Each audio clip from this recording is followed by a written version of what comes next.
Дараагийн бичлэгтээ тавтан морил та бүхэндээ нэг өөрт мэдрэгдсэн нэг гоё мэдрэмж за тэгээд ямар учраас тийм мэдрэмж авдаг болсон тухайгаа ингээд хуваалцъя гэж бодлоо. Ямар нэг зүйлийг шийдэх ингээд бид нар хэрэгтэй байхад тухайн зүйл рүүгээ маш их ингээ анхаараа тухайн зүйлээ бүр хитрхи ач холбогдол өгөөд идэг штэ тий. Тэгтэл надад нэг анзаарчихсан юм юу вэ гэхээр эхлээд өөрийгөө олоод ингээд өөрийгөө цэгцлээд өөрийнхөө сэтгэл зүг маш гоё ингээд дүүрэн байлгаж чадах юм бол тэр зүйлүүд аяндаа ингээд болчдөг юм шиг бас мэдрэгдсэн байхгүй. Мэдээж гэхдээ бүх юм 100% тийм биш ч гэсэн маш өөр болдог. Ямар нэг зүйлийг одоо ингээд шийдвэрлэхгүй ингээд байгаад ах юм бол тухайн зүйлийг ерөөсөө болохгүй одоо тэхгүй бол болохгүй, ингэхгүй бол болохгүй гэдэг ингэж тийм нэг хүчилсэн байдлаар өөрийнхөө тархинд ингэж хит их суулгаад тэгээд асуудал гарсан үед ч юм уу те тухайн зүйл рүүгээ хит их анхаарад өөрийнхөө биеийн эрч хүч бүх зүйлийг түндэ зарцуулаад тэгээд тэрнээсээ улбаалаад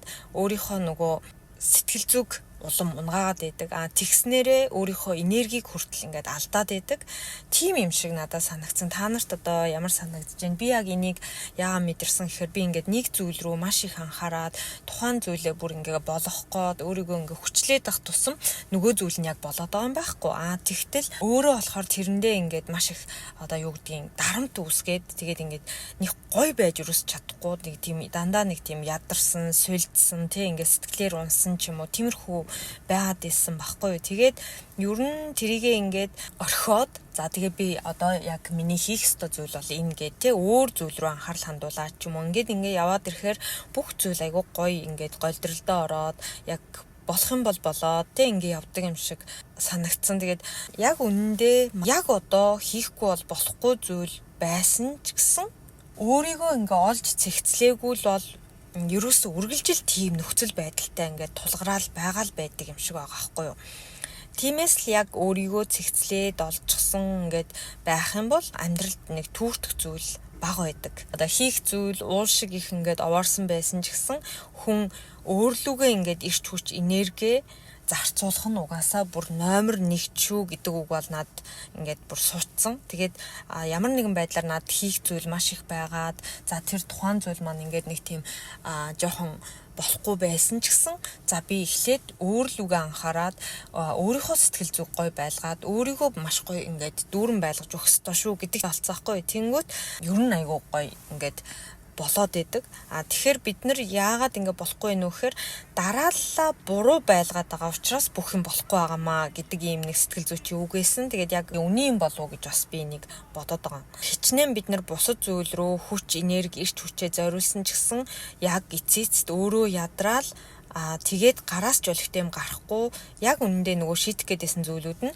дуустгүй ч юм уу шийдэгддэггүй ч юм уу тэгэл дахин араасаа гарч ирсээр байдаг ч юм уу тий ингээл ерөөсөө бид нар асуудалтайгаа үргэлж байгаад байдаг гэж байгаа байхгүй.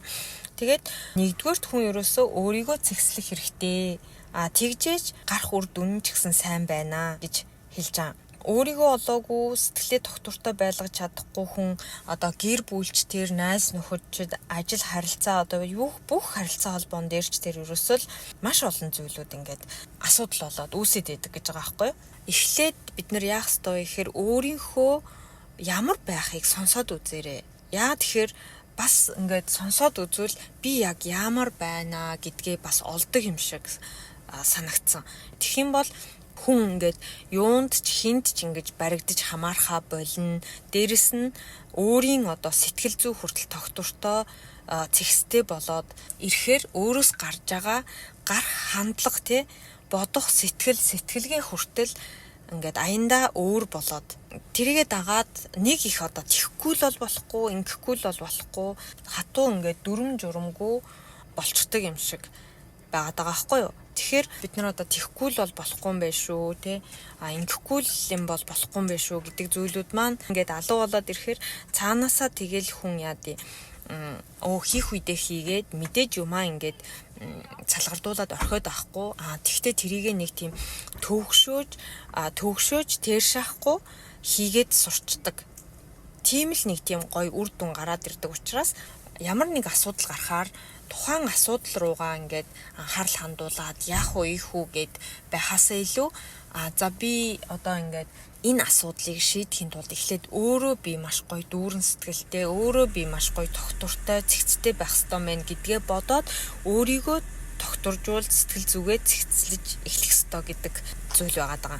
Зүгээр л ерөөсөө яг одоо би юу хийвэл яавал нэг тийм тайвшрах вэ гэдгээ хамгийн түрүүнд бас бодоод үзээрэй. Тэгэхээр ингээд нэг тийм гоё. За би одоо ерөөсөө нэг кофе уувал айгу гоё болох юм байна ч гэдэг юм уу те.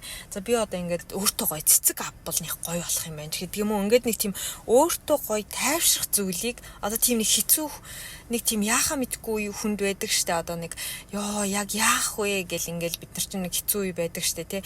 Яг тийм үедээ өөртөө тавих асуулт гэх юм бол ерөөсөө яг одоо би яавал тайвшрах вэ гэдэг асуултыг тавиад үзээрэй. Яавал одоо тайвширч гоё мэдрэмж авах вэ ч гэдэг юм уу те. Тэгэх юм бол ерөөсөө аяндаа ингээд за ингүүл гоё тайвшрах юм байна, ингүүл гоё санагдах юм байна гэдэг тэр үйлдэлүүд хүртэл дагаад бий болоод гараад ирдэг учраас би болохоор яг ингээд нэг жоохон тийм үедээ за би яг одоо яамаар байгаа юм бол яавал би яг одоо гоё тайвширмаар байгаа юм бол гэд ингээд өөрөөсөө асуун тэгэнгүүт одоо юу гэдэг гоё кофе уумаар санагдчихээн. За би гоё кофе гоогооч гэдэг юм уу те. Тухайн нөгөө нэг хандуулах гээд байгаа асуудлаа түр хойшин тавьчихж штэ хийх гээд байгаа бухимдаад байгаа болохгүй байгаа тэр зүйлүүдийгээ те. За тэгэнгүүтлээ кофе гоогоо тэгсэг амс хийгээд за тэгээд одоо гарч алхмаар бол алхдаг ч юм уу. Эсвэл гоё цэцэг худалдаж авмаар бол авдаг ч юм уу. За дэлгүүр гараад ганц нэг гоё амттай юм авч идэх гэвэл авч иддэг ч юм уу те. Ингээд зөндөө нэг тийм хит амар их мөнгө зарцуулахгүй ч гэсэн ингээд нэг тийм өөрийгөө гоё болгочдаг зүйлүүд ерөөсөө угаасаа байдаг штэ зөндөө. Тийм болохоор тэрийгэ хийх юм бол дараа нь нөгөө хийх гээд байгаа зүйлээ хийхээр маш гоё үр дүнтэй байж чаддаг. Өөртөө хүн сэтгэл дүүрэн тийм гоё мэдрэмжүүдийг цаг ямагт өгч явах хэрэгтэй болоо гэж бодож байна. Тэгээ хүнээс ингээд надад ингэж өгөхгүй байх, тэгж өгөхгүй байх, одоо би ингэж өгүүлмээр байна гэдэг юм уу. Ингэж хүнээс хайх биш өөртөө өгч сурах маань хамгийн том одоо өөртөө өгж байгаа шагнал бэлэг болоод байгаа байхгүй юу. Ингэснээрээ нөгөө асуудал гэж бодоод исэн, асуудал гэж санагдаад исэн зүйлүүд маань нэг асуудал биш юм шиг тий. За тэгвэл ингээд нэг тийм амархан хийчих юм шиг болоод ирдэг. Яагаад тэгэхээр хүн өөрийнхөө сэтгэлийг ингээд дүүрэн байлгаж чадаад байгаа учраас тийм мэдрэмж төрж байгаа л гэсэн үг байхгүй юу. Тэгээд асуудлыг шийдээ энэ болохгүй байх гэл тэр болохгүй байгаа зүйл рүүгээ анхаарлаа хандуулаад байхаар бид нэр юу ч өөрчилж чадахгүй. Тэгээд дээрэс нь өөрийнхөө сэтгэл зүг улам ингээд тогтворгүй болгоод энерги унгаагаад өөртөө гоё хичээлүүд сонсдог ч юм уу те. Яавал одоо өөрийнхөө сэтгэлийг дүүрэн байлгах уу гэдэг юмнуудаа сонсдог ч юм уу. Өөрийнхөө дуртай мэддэг зүйлүүдээ илүү тодорхой ойлгож олж илрүүлдэг ч юм уу те. Ингээд өөртөөгөө ажиллаад ирэхээр илүү ингээд өдөр бүр айгүй гоё болоод ирнэ. Юуны төрөнд хамгийн гоё сайхан энергийг дүүргэж өгж байгаарэ гэдэг зүйлийг бас та бүхэндээ хэлмээр санагдаад энэ бичлэгээ хийж гэн. За тэгээд дараагийнхаа бичлэгээр дахин уулзцгаая. Баярлалаа.